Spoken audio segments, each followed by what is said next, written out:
How's it hanging? Welcome in, internet randos, to pure, undiluted, elemental cringe. Character design is hard, and I'm not exactly the best at it. I've gone through so many persona designs just to try and find the one that properly represents me. You'd be surprised how long it took me to just draw myself.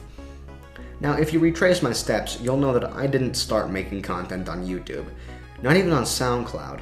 The very first website I ever used to share around my content was a somewhat obscure website called pixel art under the username Pressplay. Pretty self-explanatory, right? You make pixel art and you share it around. I started drawing myself like this, a stick man with a gray face. This is Playr, a cool cyborg dude and my first ever OC, if you can even call him that. As more time went on, my art style developed and more OCs were added to the Pressplay collection.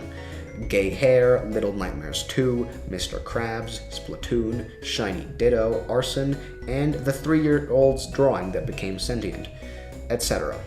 Mind you, I made these when I was like 10, and 10-year-old me decided it would be a great idea, god damn it, to add lore. I know, it was cringy as hell, but I do think I warned you in the intro, didn't I? But that's not my point. You see, the more lore I attached to Playr, the more detached I inevitably became from the character. So, I introduced a brand new character to represent me called, brace yourself, TheGamerZ. Good grief, man. And right off the bat, I mean, not even 2 pixel art posts later, the exact same thing that happened to Playr happened to Z immediately. I gave Z an alter ego and superpowers and essentially made him the god of the Pressplay cinematic universe. Pixel art universe? After Z, I used another similar design called Crossover. And it's here where my persona making process becomes abundantly clear. The odd one's out with a graphic tee. Now, this time around, I didn't ruin Cross with terrible half-thought-out lore. No, this time I realized a mistake. There was definitely someone on YouTube with the name Crossover already. It was too generic. Even way back in the pixel art era of my life, I knew I wanted to become a YouTuber. That's how long I've been procrastinating.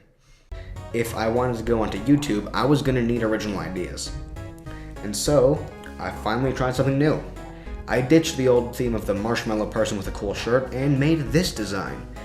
This was the original The Fantastic Leo, although originally he was called Lightning Leo. Thank God I didn't go with that name.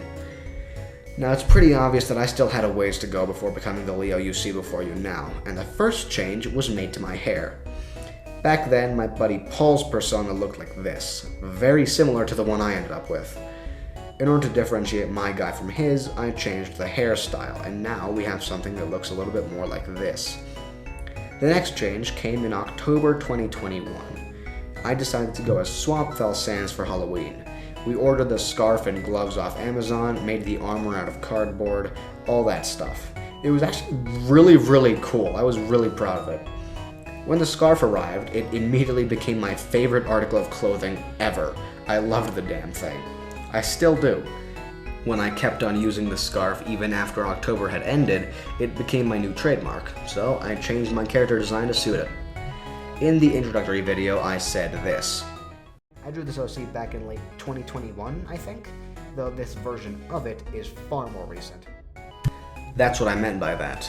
All the same details are there, you can see the resemblance, but it's just as different as it is similar.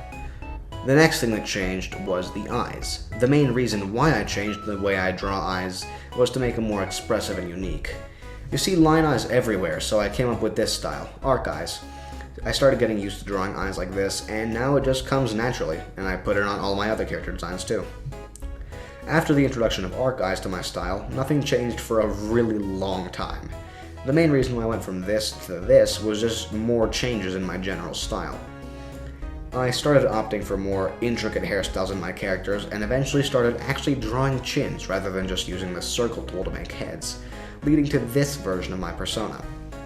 The current version you see before you right now came when I was designing a completely separate character named Caden. At the moment, he looks like this, but when I was designing him, I realized the hairstyle I picked out made him look a lot like me. So I gave him spiky shonen hair instead and stole his look. I might still decide to change my character design again later on. Who knows what the future holds. But for now, I'm pretty satisfied with what I've got. After all these changes and all these years, I finally found one that I feel conveys me and who I want to be, who I feel like I am, better than ever before. Ain't that something to strive for?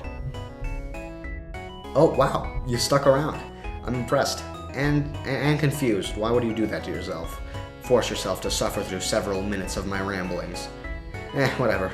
If you really want to torture yourself some more, YouTube will recommend you another one of my videos right here, and you can head right to my channel page over there. Am I the only one who went through a whole multi-year journey just to design an OC? If you did something similar, I want to know. Leave a comment. We like that here. I'll see you next time. Peace.